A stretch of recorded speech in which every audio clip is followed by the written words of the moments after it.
Hello, and welcome to Sobercast, where we provide AA speaker meetings and workshops in podcast format. We're an ad-free podcast, and if you enjoy listening, please help us be self-supporting by visiting Sobercast.com, look for the donate link, and drop $1 or $2 into our virtual basket. We hope you enjoy the podcast. Have a great day. Hi, I'm Lisa, alcoholic. And I just want to thank you so much for having me here tonight. I'm so excited to be here, and I want to thank Mark for inviting me. We've been doing some phone tag, and we got up here, and I'm so excited to be here. And I brought my friend Lori, and we've been having a girls' trip. Woo! And we've been touristy. We did all the touristy things in Seattle. We were the couple of girls that were standing on the corner with a map. And we're like, if you turn the map this way and the hotel's behind you and you go this, and we had no idea. So we did a lot of backtracking, and we just had a great time. So I just want to thank you guys.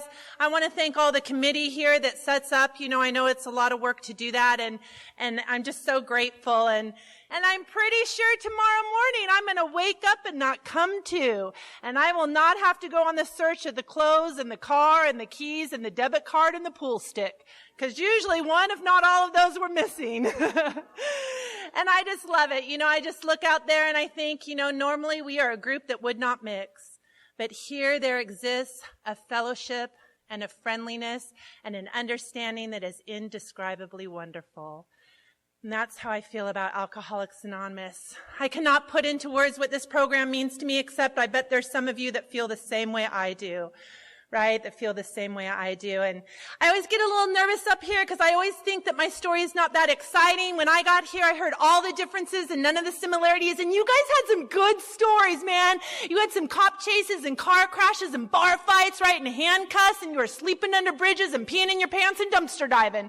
And I was like, none of that happened to me, except for the handcuffs. I always like to forget that part. But, you know, I always felt like my story was like, oh, hum. And thank God I had a sponsor, and she would say to me, Lisa, you can put down the shovel anytime. Your story only has to impress you. And I'm so grateful. You know, I'm so grateful that my story impressed me enough to do just that. I'm so thankful. And after working the 12 steps of Alcoholics Anonymous, I learned that there were some things in my life that created the alcoholic that I became. And one of them was when I was 4 years old, very young, my mom passed away very suddenly. She died of lupus, which today is a manageable, if not curable, disease. But back in 72, they just didn't know a lot about it. My mom literally went off for a Sunday drive and never came home. And the story goes, she went off with my dad for this drive, and she turned to him and said, I think you better take me to the hospital, and he did, and she died 3 days later. And right or wrong, my dad didn't take me to the hospital. I really don't think he thought she was going to die. So I was with a babysitter, and then 3 days after that, while they planned the funeral, and right or wrong, I didn't go to the funeral. And I don't have a memory of that time, but I can only imagine what a 4-year-old brain thinks. Right? When your mom just disappears one day and she's just gone, and you have no concept of why or what happened, no closure. And so it just kind of grew that alcoholic feeling, you know, that I wasn't loved enough to have a mom. And I just remember the feeling of always wanting a mom to love and always wanting a mom to love me. So my mom died in February. By Mother's Day, I was ready to do some mom shopping. And by October that very same year, my dad remarried to my mom I have today. And I call her mom because she's the only mom I know. I love my mom. We have a good relationship, but my mom and I are vastly different. I'm the kind of person where I just want to hug you and kiss you and pet you and love you. And my mother does not. And so I don't remember a time of her really holding me or kissing me or rocking me or any of those things. I'm not saying it didn't happen. This is just my perception. And so I kind of grew up just never feeling quite like I was enough to be loved. And I never quite felt like I measured up. My mom always had a to-do list for me. You know, you need to do, you didn't do, why didn't you do, you knew to do. And I just felt like she set a bar. I never quite could reach it, or it moved, or it changed. And I never felt like I was there. And I don't say this to be disparaging about my mom. I love my mom. I just tell you this because, again, it just created that alcoholic feeling, right? That feeling of first feeling unloved, not worthy enough, and now I feel like I don't quite measure up, and it's just growing in me. It's just growing. But, you know, I had a good childhood. I had great parents. They were non-alcoholic. And I went to middle school, and what can you say about middle school? And you guys, you just have to picture me at middle school, okay? By 8th grade, I'm the height I am today, 6'3", super fun. And, and I was just skinny and gangly, and I had a mouthful of braces and a cap full of curls from a perm gone bad. And I was just awkward and gangly, and I just stood out. And people were noticing my height, and I just love, even today, people love to come up to me and they love to say, hey, you're really tall, right? And I just love it because they're so cute. It's like they're imparting this thing to me, like, oh, you didn't know you're really, really tall, right? And usually I get one or two questions afterwards. So I usually get, hey, you're really tall. Did you play basketball? And sometimes when I'm a little snarky, I'm like, no. I was a gymnast. Yeah, I was really good, really good.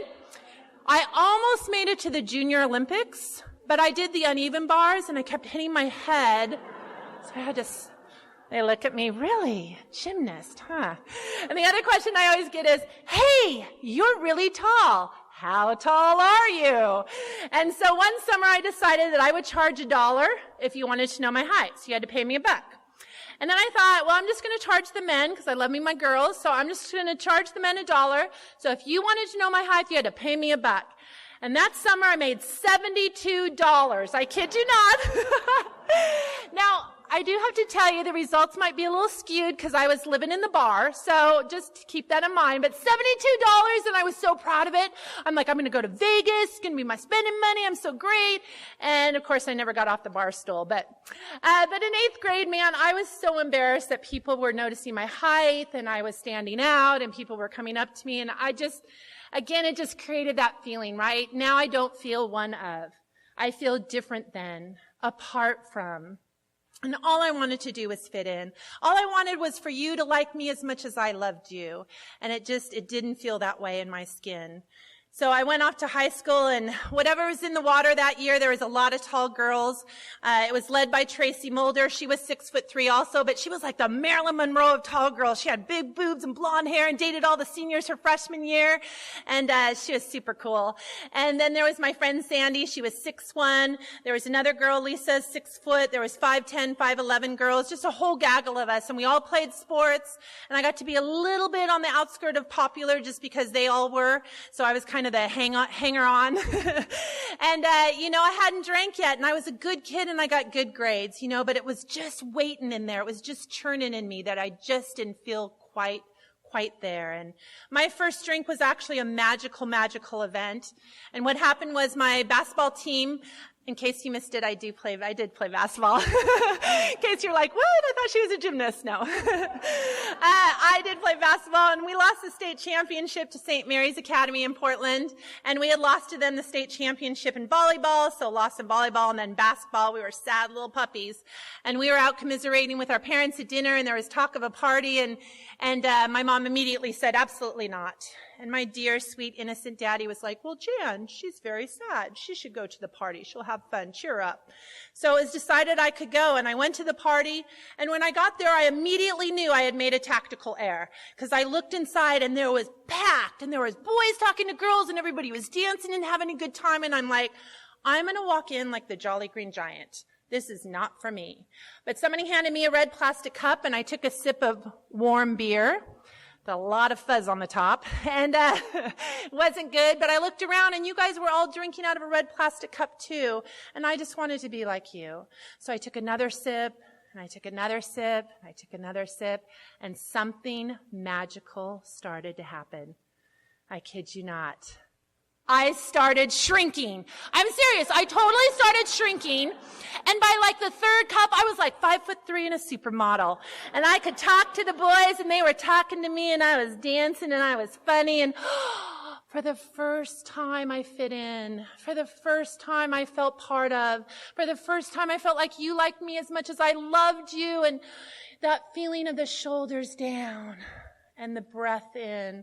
And oh, I love that feeling. I love that feeling of finally feeling right-sized and right skin. And I chased that the rest of my drinking career.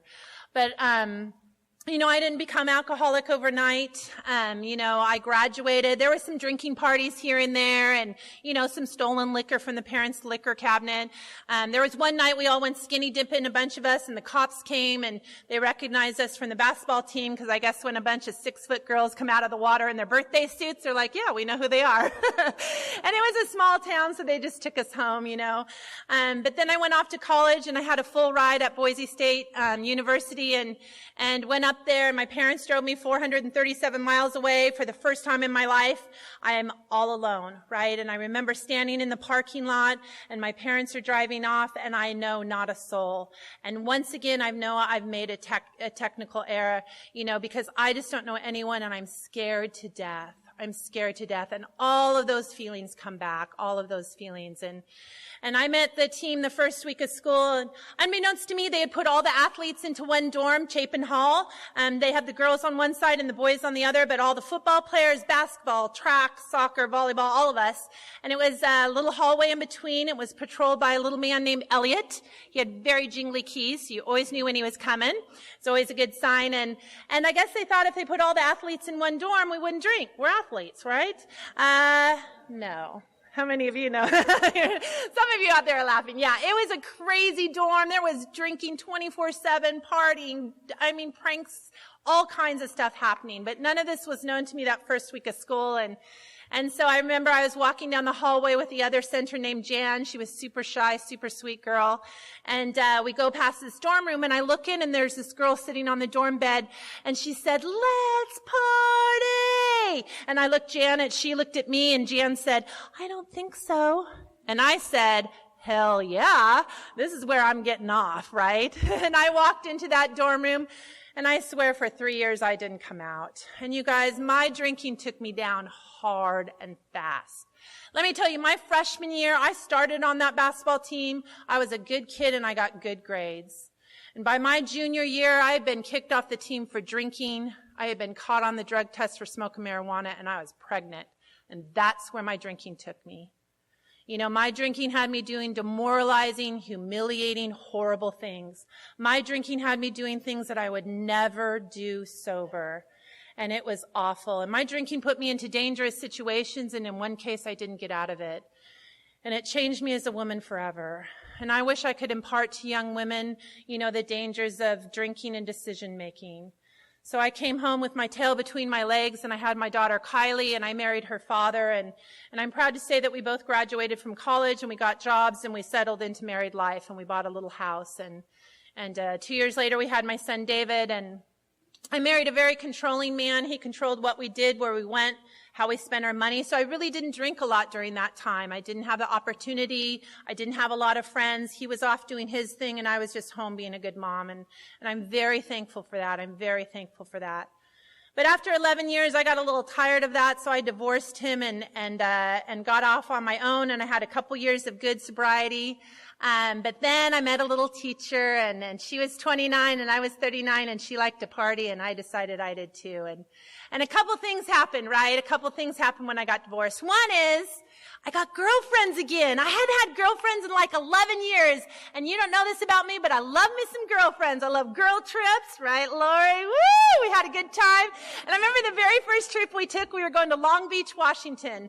My grandma had a little cabin up there, a little yellow shack there, and we called it the Doll's Clam Shack. And we went up there, and I remember we were in the car heading, and I was like, oh, I'm so excited! We're going on a girls trip. So excited. We're in there with girls. We're going to be girls. We're going on the girls trip. We're going to have so much fun. They're like, Lisa, you are going to have to calm down. We are not even out of the driveway yet. Bring it down. Bring it down. But I just loved it, you guys. We went on these trips and we would come back and we would have secret handshakes and secret language. And we had people that wanted to be like us. And, once again, it was that feeling of belonging, right? That feeling of being a part of.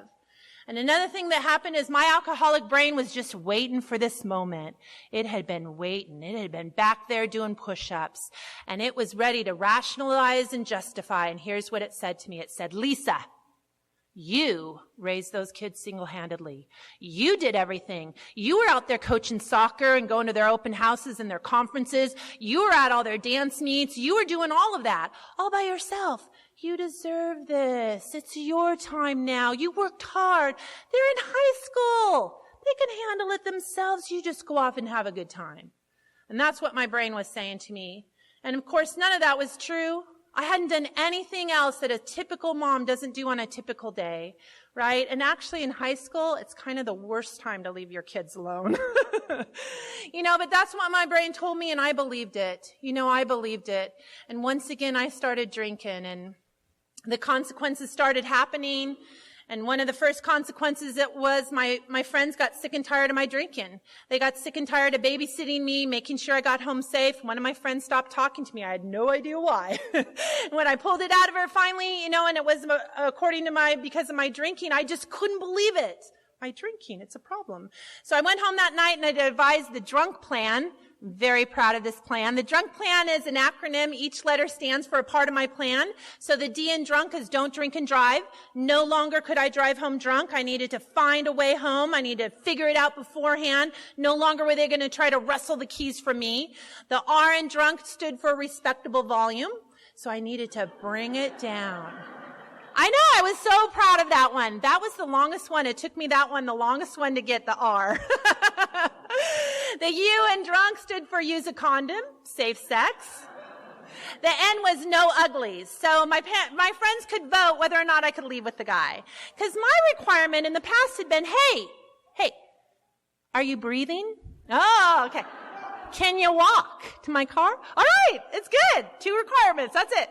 So they could vote whether or not I could leave with the guy. And the K was know your limits. So I needed to do things like put a food layer in. Never a good idea. Put a food layer in. Put some water in between your drinks. Only drink straight shots. Only drink rum and diet. I don't know. But they seem to think that I should have a limit to my drinking. And the drunk plan worked. For a while it worked. Things got a little bit better. And I learned a couple things from my drunk plan. The first thing I learned was I just needed to quiet down. If I just quieted down a little bit, my friends didn't quite know how drunk I was. Just quiet down. And the other thing I learned was these were not my drinking peeps. I needed to go find some people that drank like I did, right? So that was my warm-up crew. I would warm up with them. And then when everybody else was like, we're going home, I'm like, me too. And I went up and I found a bar named Rotters. It was the kind of bar where everybody knows your name, and I loved it. And when I went in there, man, everybody knew my name. Probably helped that I bought everybody a straight shot every time I was there, but everybody knew my name, and you guys, they didn't care how much I drank. They didn't care if I was loud and obnoxious. They didn't care who I left with. They didn't care if I was embarrassing. In fact, they kind of encouraged it. They thought it was great. And I finally felt again that these were my peeps. This is where I needed to be drinking, because these were the people that drank like I did. And once again, I felt a part of, and it felt like home. And I loved it. And the other consequences, my kids would call me in the evenings because by that time I had met a guy and he was on a pool team and he convinced me to start playing pool, and I fell in love with it. And so being the good alcoholic, one team didn't seem like enough. So I went on another team, and being the good participant that I am, the good teammate, I wanted to practice. So I practiced a lot. So pretty soon I was living at the bar, and my kids would be calling me at night and they would say, Mom, are you going to come home? You coming home to cook dinner? I'd be like, of course I am, kids. I'm just going to play this one quick game of pool, and then I'll be right there. And an hour later, they'd call, and they'd say, Mom, are you still coming home to cook dinner? I'd say, of course I am, kids. This game just took me a little longer than I thought. And pretty soon they stopped calling because pretty soon I stopped answering the phone. And my kids were left home alone, and my kids took very different paths during this time. My daughter, she put her nose in a book, and she did amazing and incredible things. And she, by her senior year, was captain of the dance team and valedictorian, and I missed it all. I missed all of it. And here's just one story that was kind of the epitome of what it was like. So her senior year, her dance team put on this big production with the middle school, and at the end of it, they had this big dance. And at the end of the dance, all the captains called down their parents, and they told them mushy-gushy stuff and gave them flowers. And she invited me, her mom. And of course, I was going to be there. But I just needed a little liquid courage. Because it's hard to get up in front of a lot of people. I just needed a little liquid courage. And of course I was going to be there. So I was going to go play one game of pool and have a little liquid courage. We all know where that went, right? So I remember I was running down the hallway towards the gym, and I get to the gym and the doors are closed and there's that little rectangular window, and I look inside and the stands are packed. And there's my daughter. And she's standing in the middle of the gym floor all by herself. She's got a microphone in one hand and flowers in her arm, and there is nobody standing with her.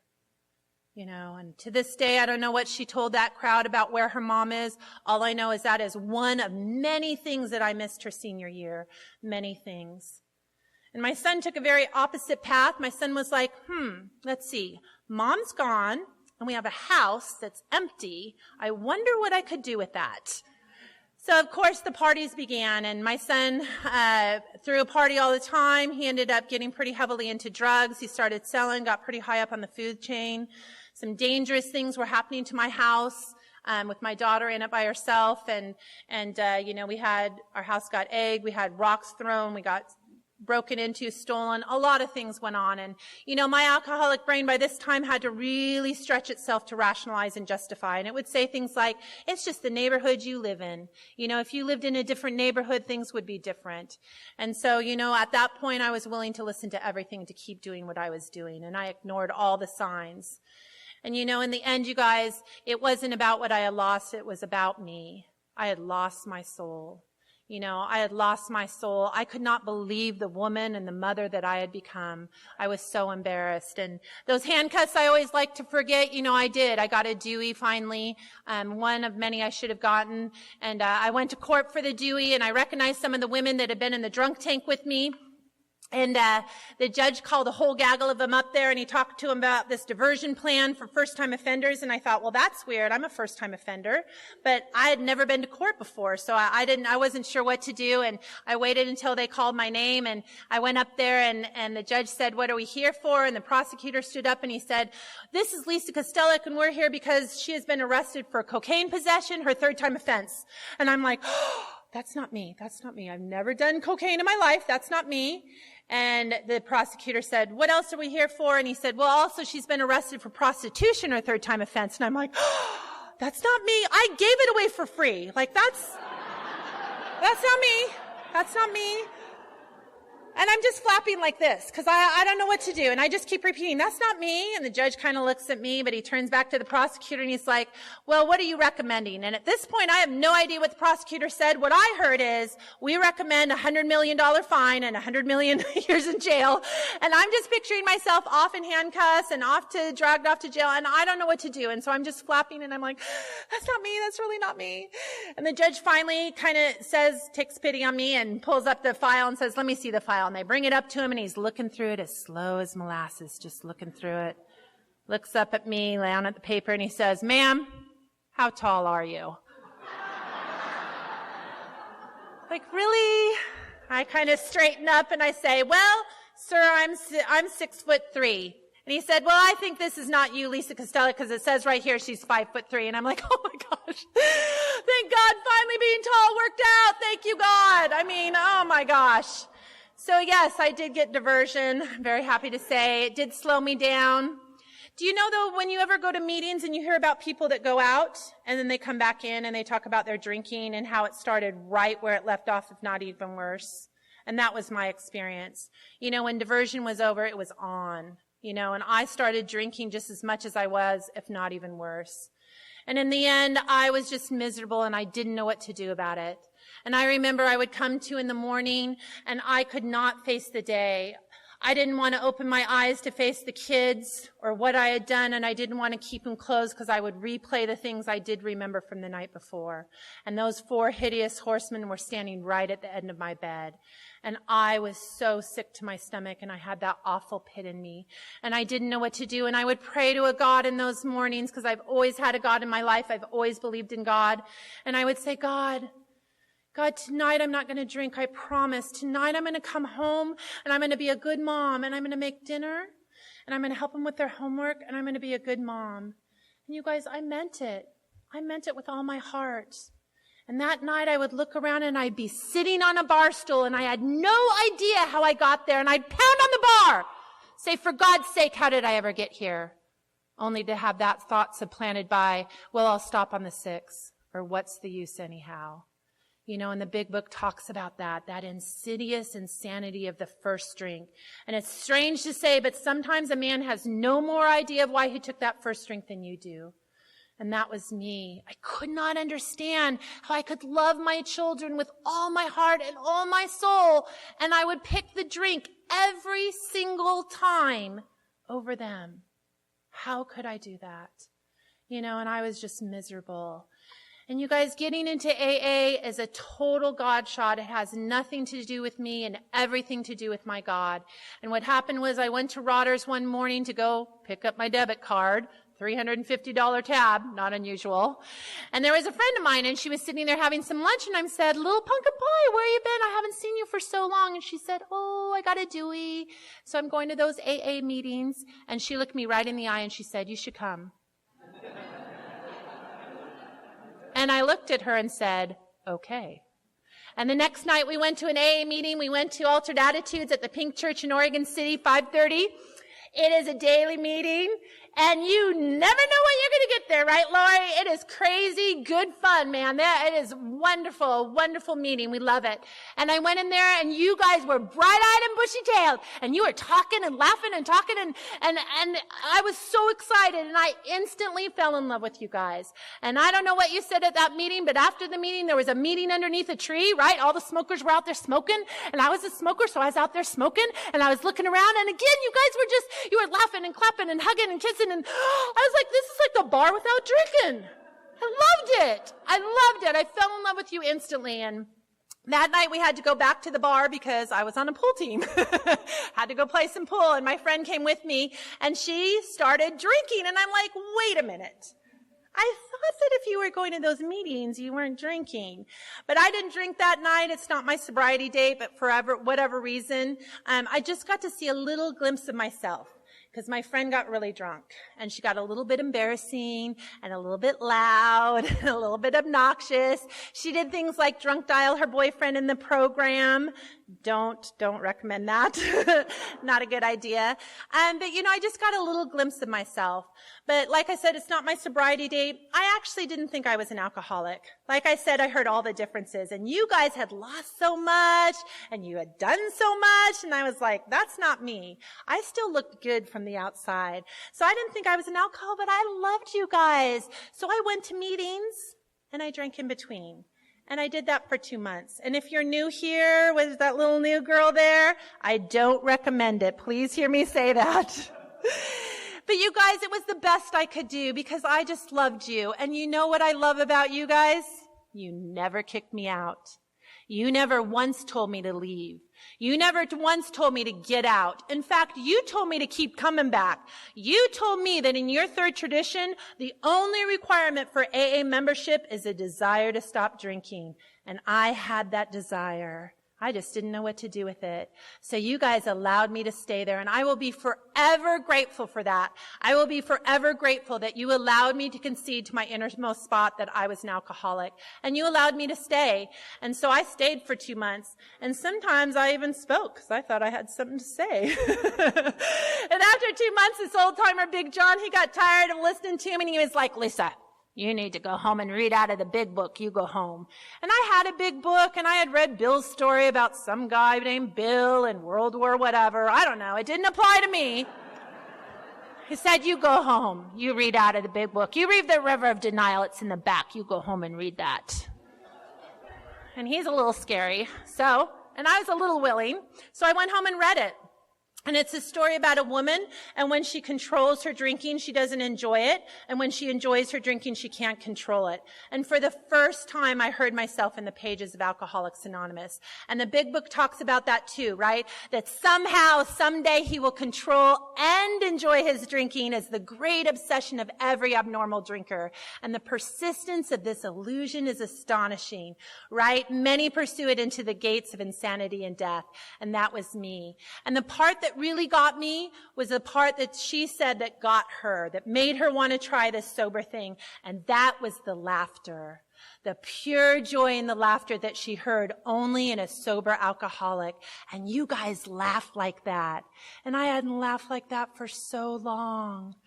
So that Monday, I dragged my butt back into that pink church and I said, I'm Lisa and I'm an alcoholic and I'm here to get sober. And that was August 11th in 2008. And thank God to this program. And my God, I haven't had to take a drink since. And I'm so grateful for that, you guys. I'm so grateful. And you know, I started just doing the things that you suggested. And you said go to 90 meetings in 90 days, and I did more than that. And you said that I better get a home group so I'm not homeless, and I made that pink church my home group, Altered Attitudes. And somebody said, you better get a service position so you get out of yourself. So I started making coffee every Friday night. And somebody else said, you better read the big book, and you'll be happy to know I got past Bill's story.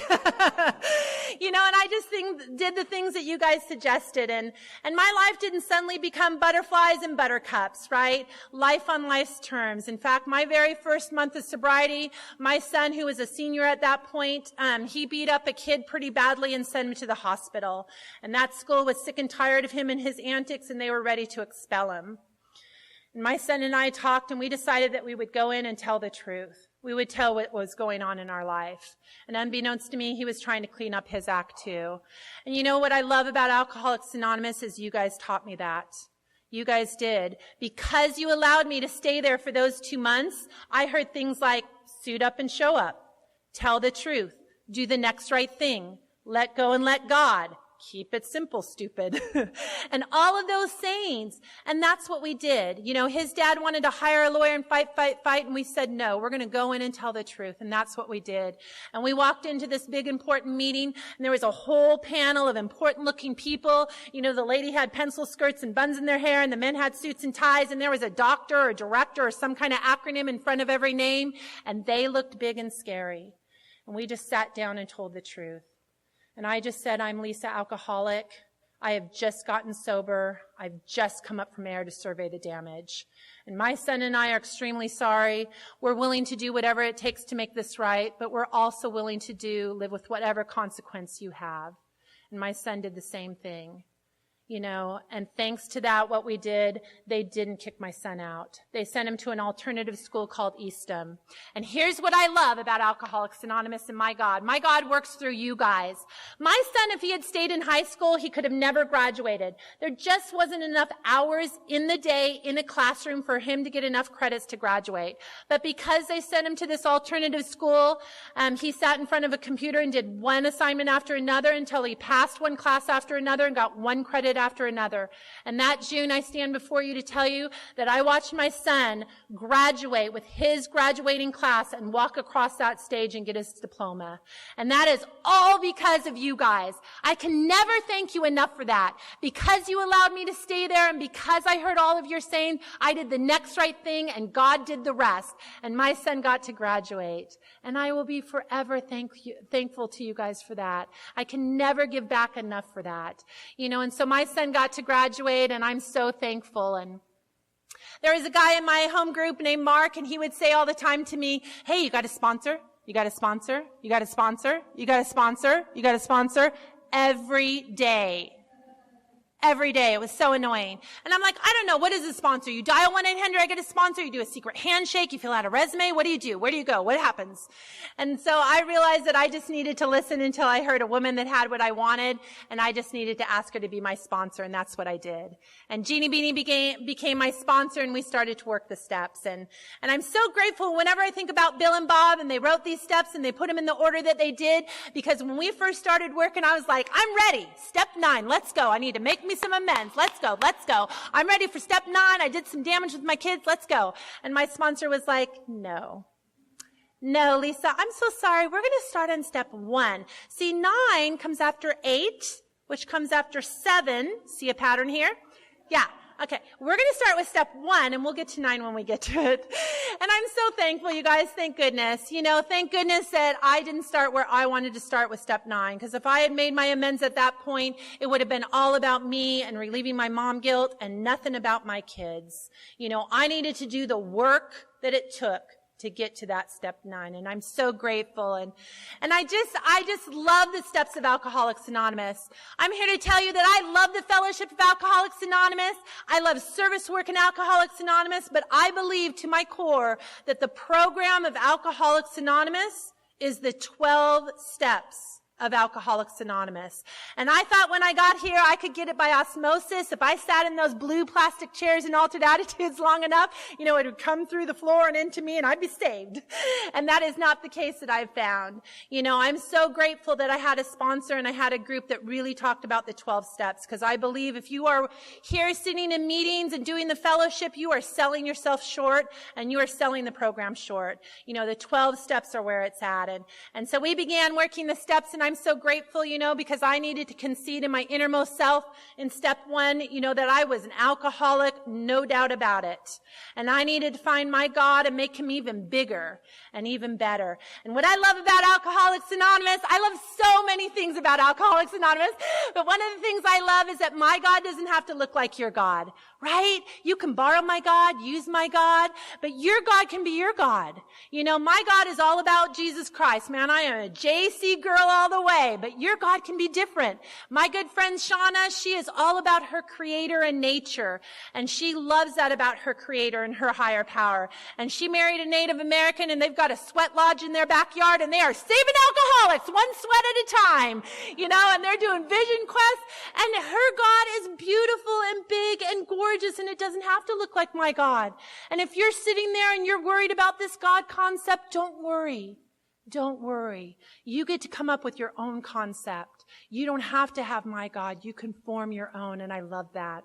I love that about Alcoholics Anonymous. And I needed my God to be big to get through that 4th and 5th step, where I really took a look at myself and looked at my character defects and looked at where my side of the street was. And I needed to do all of that work in 6 and 7 before I got to step 9. And that's what I did, and I'm so grateful. Because when I finally went to go make those amends to my children, I was ready. I was ready, and I made my amends to my daughter first, and I told her all the things I needed to say, and she was in college by this time, and she accepted my amends. I don't really think she thought I was done drinking, but she accepted it.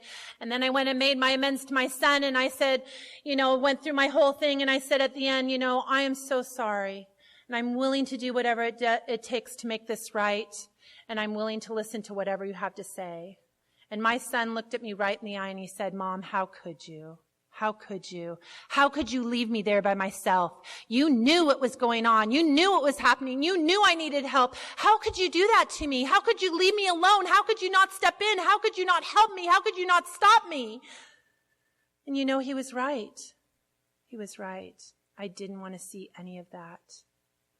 And the beautiful thing about waiting till step 9 is I got to say that. And I knew to say that. I knew to say, you're right, and how sorry I was. But that big bat of mom guilt, anybody else have that big bat? Oh man, I picked that up and went to town, and I just didn't see it coming. I was just shocked and mortified, and I didn't know what to do. And thank God I had been in the program, because I knew enough to get my butt to a meeting and share with my sponsor. And I knew to share in a general way in a meeting and share with my sponsor specifics. And my sponsor said, Lisa, you cannot take this on and shoulder this. You need to lift your son up to God. You just lift him up to God, and you just do the next right thing and be a living amends. And that's what I did, and I'm so grateful. I'm so grateful for that.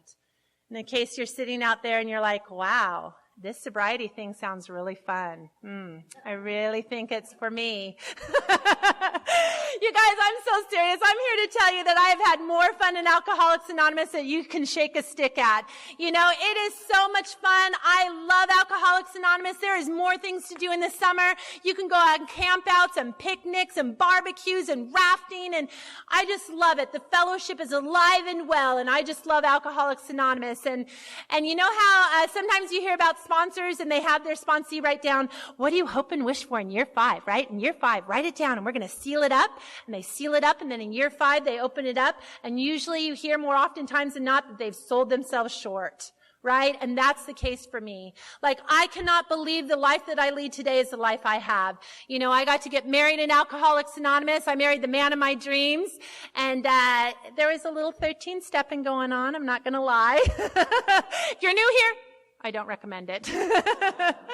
But you know what? It works because we work it. You know, we both work a program and we don't work each other's. We both have a sponsor and we work the steps. We're both currently in the steps right now. We both work with men and women through the steps. We both have service positions, home groups, and we're just visible in the program because we love the program. You know, and we got to build 2 years ago our dream home. I mean, my gosh, I come from a low-income housing. You know, I lived in low-income housing for many years with cement floors and mold on the walls. And now I live in my dream house and I just have to pinch myself. You know, I just have to pinch myself. And while we were building it, we lived with my mother-in-law for 8 months. Super fun. We lived in my husband's, actually his old room that he grew up in a little tiny bed, a full bed, 2 6'3" people. Super fun. And he always used to kid that if you put a Kiss poster on a wall and a bong in a corner, it would be 1978 all over again for him. But it was great, you guys. I'm so glad that we did that. I'm so glad we had that opportunity. And when we were cleaning out my house to get it to sell, I ran across a letter that my daughter had written. And she wrote a letter, I think, on the behest of a counselor, and I wanted to read it for you now. I have to put on my little glasses, too, because I'm a little old lady now. There you go. Woo! Good to see you. Good to see you. Here's the letter my daughter Kylie wrote. I'm mad at you because I feel that one day you just decided to give up on raising us. I felt like it was just easy for you to give more importance to alcohol than to your own children. It was especially hard for me my senior year when I was captain of the dance team and you only saw one performance. I worked hard to become valedictorian, but throughout senior year, I don't think any of this mattered to you. It made me angry waiting up for you until the early hours of the morning on a school night because I was scared of where you were and what happened to you. I'm mad that David and I had to call and yell at you for driving drunk, even though you'd hang up on us and eventually stopped answering the phone. I feel like at the time you wouldn't do these same things for us. I'm mostly angry about what happened to David. With Dad gone, he needed a parent, and without one, he has become a drug addict and a juvenile delinquent who deals. Most of the time when I'm angry, it's from looking at David and seeing what your neglect has done. I think it's too late now. But I wish that during those years, you would have just opened up your eyes once. I'm angry that now you have no guidance in his life. He does what he wants, when he wants, as always. Despite everything, I want you to know that I'm okay. I'm happy, and I know that you love me as much as I love you. Right? Right in the gut. Right in the gut. And once again, I didn't see it coming. I didn't expect it. And once again, I knew where to go. I knew to come to you guys. I knew to go to a meeting and share in a general way and get a hold of my sponsor and share specifics. And that's what I did. And I'm so grateful once again.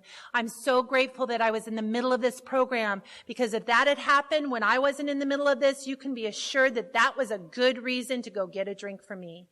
And I need to stay in the middle of this thing. If I'm not in the middle of this program, man, I'm going to get picked off like a zebra by a lion. And I have a lady in my home group named Vivian, and she always says, I have a disease that tells me I don't have it. And that is so true for me today. I'm the kind of alcoholic that I still drive by Rotters and I try to look inside. And I can't see inside because it's at an angle and the windows are blacked out, but I'm still looking. And my brain starts going and it's like, hey, I heard they had a remodel. You probably could go check that out. That seems really good. You know, and pretty soon I'm starting to think about that. I need to be in the center of this program. You know, and I'm so thankful for that. And just a little bit ago, man, I was feeling like I was skating on my laurels, right? Resting on my laurels. And the big book talks about that too. That we are headed for trouble if we do, because alcohol is a subtle foe, right? We are never cured of alcoholism. All we have is a daily reprieve contingent on our spiritual maintenance. And that's what I needed to do. I needed to shake things up. So I went and found me another home group. I love Altered Attitudes. They will always be the one that got me sober, but I needed to find the solution again. And so I found a home group called Jam, Just a Meeting. It's in West Lynn, Friday night, 7 o'clock. I used to be able to say that Lori and I would make your coffee if you came, but we just gave up that position in the attitude of rotation. But we love it there. And I also needed to find a new sponsor. I love Jeannie Beanie. She was always the sponsor that got me sober, but I needed a new sponsor that I was seeing more. And so I made Bonnie my sponsor, and we were working on the steps, and I'm so glad I just got through step 5. Woo! Took a while. And I'm so grateful, you guys, that I'm in the middle of this thing. And I get to be a GSR again. I don't know if you're a GSR, if you've ever been, but I love being a GSR, and I love going to area. I don't know what Washington area is like, but Oregon area is on fire, man. We are on fire. We have people fighting over the roles, and we have to go to the hat because so many people want to be of service. And I just love it. If you've never been to the Oregon area or Washington area, try it out. It is super fun, super alive. AA is well and breathing and good. And it can light your fire too. And I just love that. I love being a service also. And I just need all of that. I need all of that because again, it's life on life's terms, right? AA doesn't ever promise you that your life is going to be perfect, that you'll never have a stumble again. It promises that you're going to change, right? That's what AA promised me. And so last year when I turned 50, we went to Vegas, and it was the trip of a lifetime.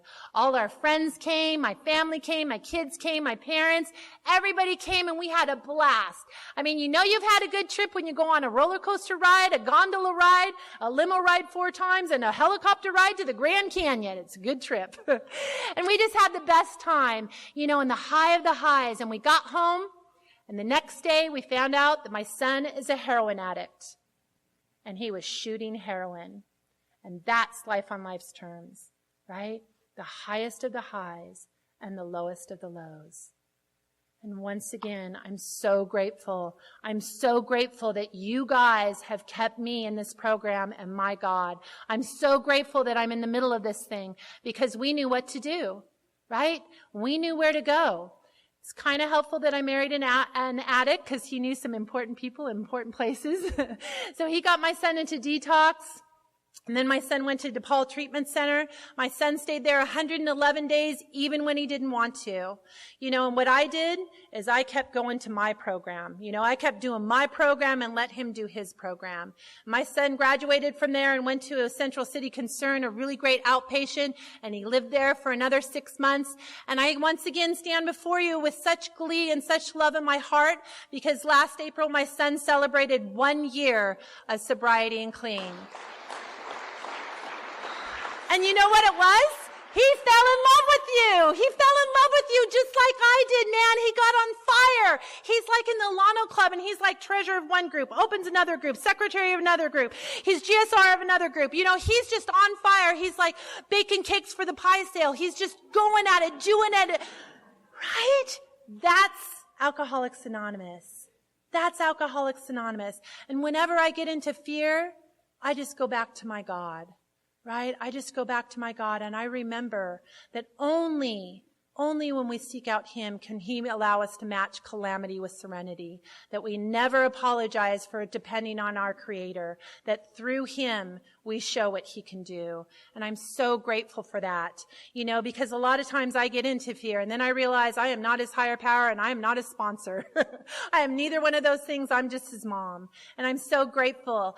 And last year we went rafting down the Deschutes River, another great trip with AA. If you ever want to go, give me a call. We're heading out there soon in August.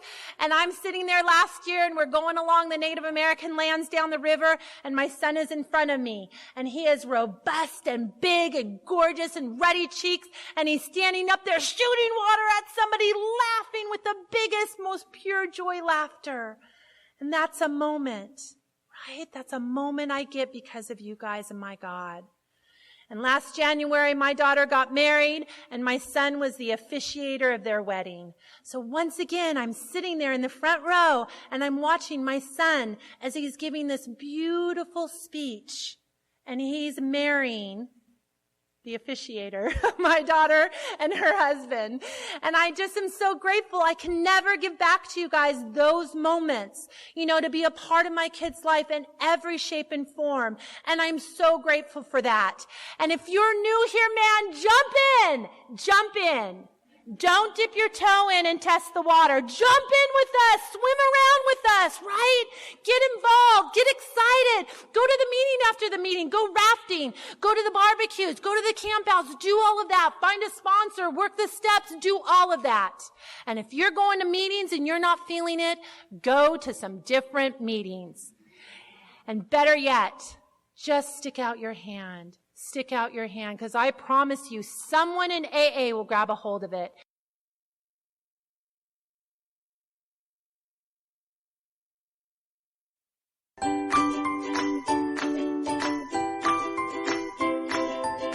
Thanks for listening. I hope you enjoyed the podcast. Sobercast is ad-free, and we'd like your help in order to keep it that way. So if you'd like to help us be self-supporting by pledging $1 or $2 a month, visit Sobercast.com and look for the donate links. Thank you very much.